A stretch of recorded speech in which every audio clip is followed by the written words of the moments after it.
Bonjour chers amis, c'est une joie de nous retrouver tout à nouveau pour vivre un culte ensemble. Et c'est vrai que nous voulons le commencer par la lecture du psaume 100. Poussez vers l'Éternel des cris de joie, vous tous habitants de la terre. Servez l'Éternel avec joie. Venez avec allégresse en sa présence. Sachez que l'Éternel est Dieu.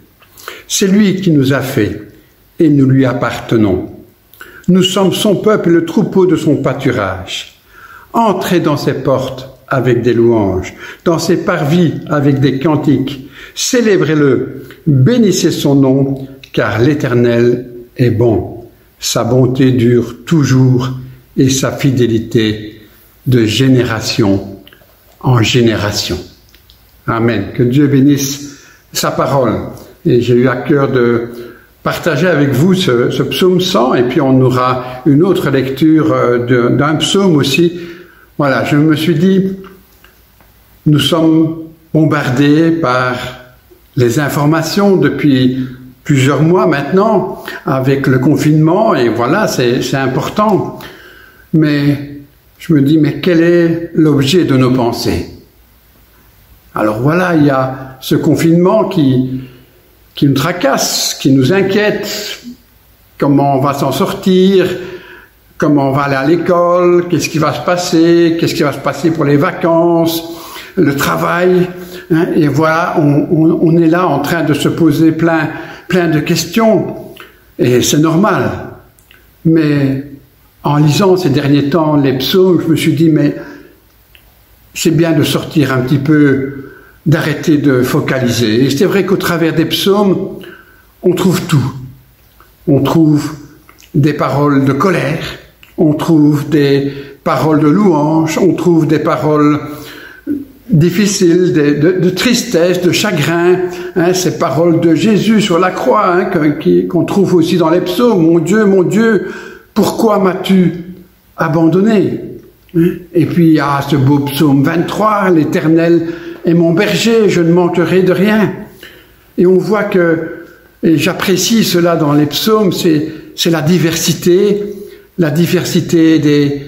des écrits, des textes, mais aussi que dans chaque psaume, Dieu a sa place. Et il y a plusieurs psaumes qui sont des psaumes de louange.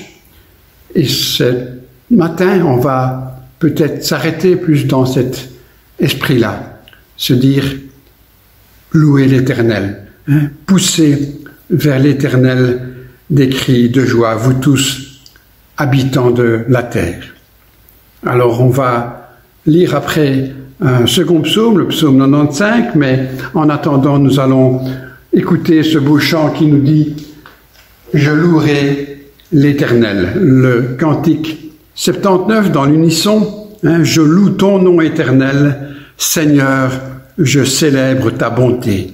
Que la joie, tu vis en moi, quelle joie, tu viens pour me sauver. Tu viens du ciel sur la terre, montrer la voie, de la terre à la croix, payer pour moi, de la croix jusqu'au tombeau, et du tombeau jusqu'au ciel. Je loue ton nom éternel.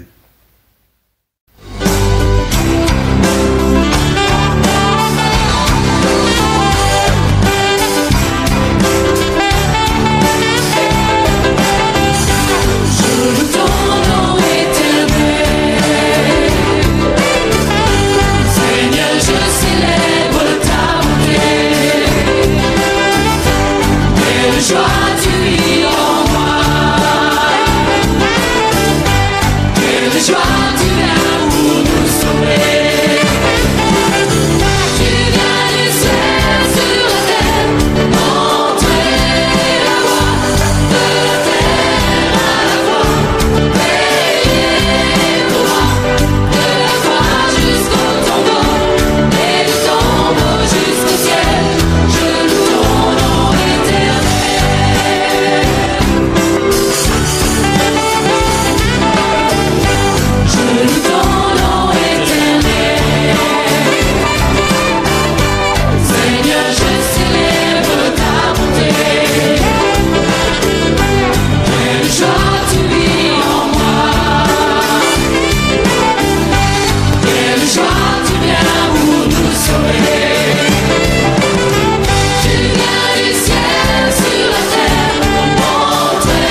Quel beau chant. Louer l'Éternel. C'est ce que je crois, ce que nous sommes tous appelés à faire, à vivre, c'est apporter notre louange à Dieu. Parce qu'il est notre Dieu, parce qu'il nous montre son amour, parce qu'il a montré son amour au travers de son Fils Jésus-Christ. Et ce chant le dit bien, tout ce chemin de Jésus par amour pour nous. Ne mérite-t-il pas notre louange, notre adoration? Alors je vous invite à lire le psaume 95. Venez, chantons avec allégresse à l'Éternel. Poussons des cris de joie vers le rocher de mon salut. Allons au-devant de lui avec des louanges. Faisons retentir des cantiques en son honneur, car l'Éternel est un grand Dieu. Il est un grand roi au-dessus de tous les dieux. Il tient dans sa main les profondeurs de la terre, et les sommets des montagnes sont à lui. La mer est à lui, c'est lui qui l'a faite. La terre aussi, ses mains l'ont formée. Venez, prosternons-nous et humilions-nous. Fléchissons le genou devant l'Éternel, notre Créateur, car il est notre Dieu. Et nous sommes le peuple de son pâturage, le troupeau que sa main conduit. Oh, si vous pouviez écouter aujourd'hui sa voix. N'endurcissez pas votre cœur, comme à Mériba, comme à la journée de Massa dans le désert, où vos pères me tentèrent, m'éprouvèrent, quoi qu'ils fissent vire mes œuvres. Pendant 40 ans, j'eus cette race en dégoût. Et je dis, c'est un peuple dont le cœur est égaré. Ils ne me connaissent pas mes voies. Aussi, je jurai dans ma colère. Ils n'entreront pas dans mon repos. Que Dieu bénisse sa parole, ce psaume en 2 parties, je dirais, mais nous voilà, on va y revenir. Venez, chantons avec allégresse, poussons des cris de joie vers le rocher de notre salut. Nous sommes appelés à apporter à Dieu notre louange. Des cris, Évidemment, ça ne plaît pas à tout le monde, mais il y a des enfants qui aiment crier. Et c'est vrai que lorsque tu entends un enfant qui dit pendant le culte Amen ou Alléluia, tout le monde sourit, apprécie. Et je crois que Dieu le Père apprécie aussi. Mais je crois qu'il y a peut-être aussi d'autres moyens de louer le Seigneur. On peut le faire même si on ne chante pas toujours juste, si on le fait avec notre cœur. Mais on peut aussi le faire au travers d'un poème, d'un silence, d'un dessin, d'un modelage, ou que sais-je. Dieu nous a fait tous tellement différents que chacun, je crois, peut apporter une louange à Dieu dans sa manière de s'exprimer, dans la manière qu'il a envie. Et je crois que Dieu aime cette diversité. Il nous a créés différents les uns les autres. Alors poussons des cris de joie vers le rocher de notre salut. Est-ce qu'on est conscient? Un rocher, quelque chose de solide, de stable, sur laquelle on peut s'appuyer. N'est-ce pas quelque chose de tellement important? Et c'est vrai qu'on parle de Jésus dans l'épître de Pierre, la première épître de Pierre, au chapitre 2, le verset 6. On nous dit, « Voici, je mets en Sion une pierre angulaire, choisie, précieuse, et celui qui croit en elle ne sera point confus. » On voit ce plan de Dieu qui veut donner à ses enfants un appui. Jésus, la pierre angulaire. Bâtir sa maison, bâtir sa vie, bâtir sa famille avec Jésus comme pierre angulaire. Ce rocher merveilleux qu'est notre Dieu, sur lequel on peut s'appuyer. Alors oui, on peut aller au-devant de lui avec nos cœurs reconnaissants, nos cœurs remplis de louanges et dire l'Éternel, Éternel Dieu, que tu es grand, que tu es grand. Est-ce qu'on réalise cela? On peut peut-être avoir le privilège d'aller voir le roi ou une autorité, mais est-ce qu'on réalise, lorsque l'on s'approche de Dieu,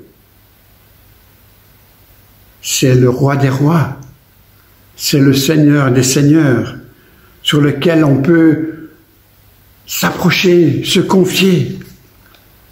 C'est un Dieu au-dessus de tous les dieux. Il n'y en a pas de semblable à lui. Les hommes vont essayer d'en construire, que ce soit au travers d'édifices, au travers de peintures, de statues ou que sais-je.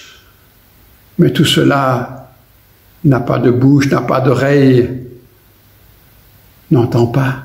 Mais notre Dieu, il est vivant, il nous connaît, il nous aime.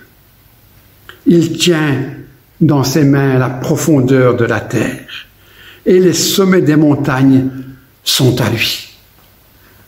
Comme vous savez, j'aime aller avec mon épouse dans son pays natal, en Suisse, et voir ces montagnes, la majesté de ces montagnes. Quelle merveille, quelle grandeur, et savoir que c'est Dieu qui a créé tout cela. C'est notre Dieu qui a créé les profondeurs de la terre, qui a créé les montagnes, qui a créé la mer et tout ce qui s'y trouve. N'est-ce pas merveilleux? Et de voir aussi le soleil, la lune, les étoiles. Et aujourd'hui, avec la technique, on a l'opportunité de voir bien loin et de se dire quel horloger, quel créateur merveilleux nous avons. Alors prosternons-nous et humilions-nous devant lui. Prosterner, se mettre à genoux, s'abaisser parce qu'il est Dieu. Il n'est pas question de nous humilier dans le sens de nous rabaisser, mais simplement de se dire Dieu est là et je suis un simple homme. Dieu est au-dessus de tout. Et je suis une simple femme, un simple homme, une simple créature, un peu éphémère, dirons-nous. Mais Dieu est éternel. Dieu nous invite dans son éternité. Il le dit dans sa parole, quiconque croit en moi aura la vie éternelle. Quiconque croit en Jésus a cette vie éternelle, même s'il passe par la mort. Mais nous pouvons nous approcher de Dieu et dire voilà, je suis un homme avec ses questions, ses pourquoi, ses doutes, ses craintes, ses émotions. Mais j'ai un Dieu qui est au-dessus de toutes choses. Un Dieu qui mérite que je m'agenouille devant lui, que je me prosterne devant lui. Oui, c'est notre Dieu. Il est notre Dieu et nous sommes le peuple de son pâturage. On aime ce beau psaume 23. L'Éternel est mon berger, l'Éternel m'accompagne, il prend soin de moi. N'est-ce pas merveilleux de savoir combien Dieu nous aime? Et c'est vrai que je me dis, mais dans ce temps de confinement, nous sommes appelés à prendre des distances les uns les autres, Et pourtant, Dieu nous a créés avec des mains, avec un cœur. Et c'est vrai qu'on sait qu'on a envie de se donner la main, de se serrer dans les bras. Et ça reviendra parce que Dieu nous a créés comme ça. Et c'est vrai que cette semaine, j'entendais quelqu'un qui me disait, une dame qui a repris l'école, la garderie, et puis elle disait, mais il y a un petit garçon de 5 ans qui est venu vers moi et il m'a dit, mais tu ne m'aimes plus. Tu ne m'aimes plus, tu ne me prends plus dans tes bras.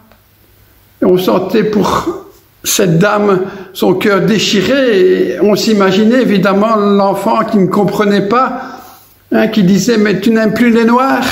Et cette dame a été voir la maman, lui a essayé de lui expliquer combien on a envie de s'aimer comme Dieu nous aime. Disons-nous que si aujourd'hui on ne peut pas se serrer dans les bras, on peut se blottir dans les bras de Dieu, parce que Dieu est un Dieu d'amour, un Dieu de vie, un Dieu de proximité, un Dieu qui nous connaît. Il sait nos émotions, nos craintes, nos doutes, nos difficultés d'aujourd'hui. Mais il est là pour nous consoler, pour nous entourer, pour nous aimer. Il nous conduit. Sa main nous conduit. Il faut réfléchir à ces paroles.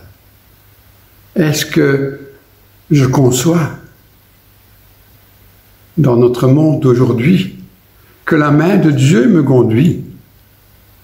Dans ce monde où on entend « je fais ce qui me plaît, j'ai droit, c'est ma liberté ».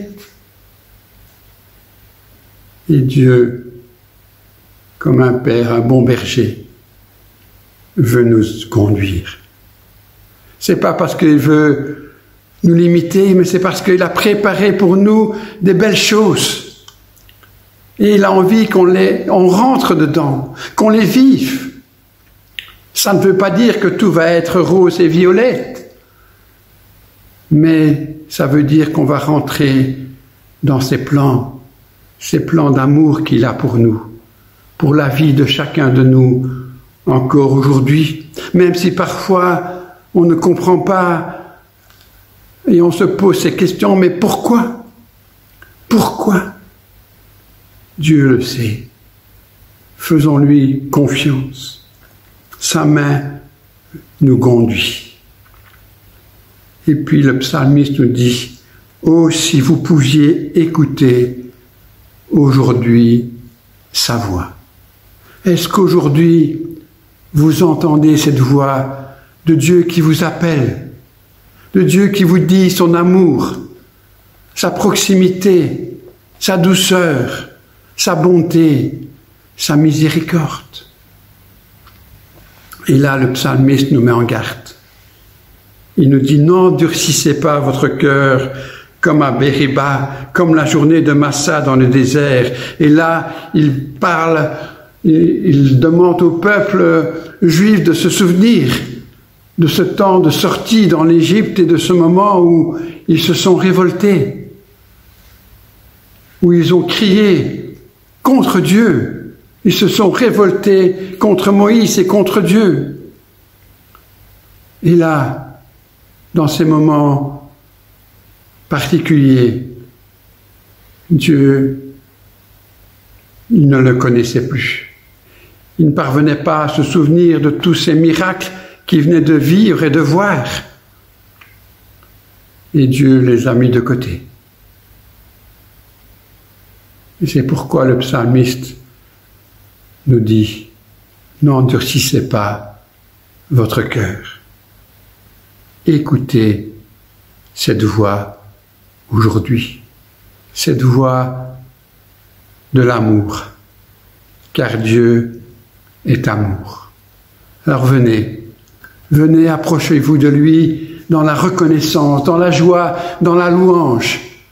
Et c'est vrai que si on fait ce pas, on réalise que nos difficultés, nos problèmes du moment prennent une autre dimension. Parce que je ne sais pas régler mon problème, je ne sais pas régler telle situation, j'en ai peut-être pas les capacités. Alors je crains, je doute. Mais au moment où je me confie en Dieu, où je me tourne vers Dieu, il me donne son amour, il me donne sa paix. Et je peux passer les étapes de la vie. Alors, aujourd'hui, si vous entendez sa voix, n'endurcissez pas vos cœurs et venez à lui. Venez l'adorer, le louer, le proclamer, car il est vivant. Prions ensemble. Oui, Seigneur notre Dieu, c'est dans la reconnaissance que nous sommes devant toi. Tu es un Dieu tellement grand, tellement merveilleux. Et c'est vers toi que nous voulons nous tourner en ces instants, en te priant vraiment que nous puissions avoir un cœur de chair, Seigneur. Un cœur tendre, un cœur rempli d'amour comme le tien. Et que nous puissions non seulement t'aimer, nous aimer nous-mêmes, mais aussi aimer notre prochain. Aimer ceux et celles que tu places à nos côtés. Alors Seigneur, que cet amour puisse grandir en chacun et qu'ensemble nous puissions élever nos voix pour dire ta grandeur, pour crier ta louange, pour proclamer ta sainteté, ta justice et ton amour. Alors Seigneur, vraiment, nous te disons merci.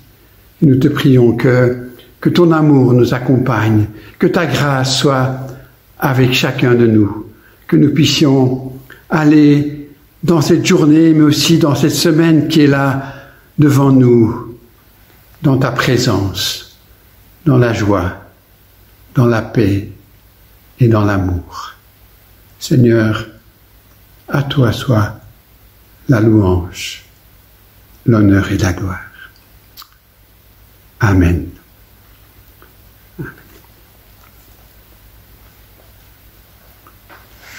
Voilà un beau psaume que je vous invite à relire, à méditer, ce psaume 95 et évidemment d'autres psaumes, et puis peut-être exprimer votre louange à Dieu d'une autre façon, par un dessin, par un texte. N'hésitez pas à nous les faire parvenir. Nous avons besoin aussi de vous entendre, d'une façon ou d'une autre, d'être aussi encouragés par vous. Merci pour ce que vous êtes et merci parce que nous pouvons ensemble nous approcher de Dieu et nous pouvons terminer ce culte par ce chant qui nous dit « Que ma bouche chante ta louange. » Que ma bouche chante ta louange. Une bonne semaine à vous et que la grâce de Dieu vous accompagne.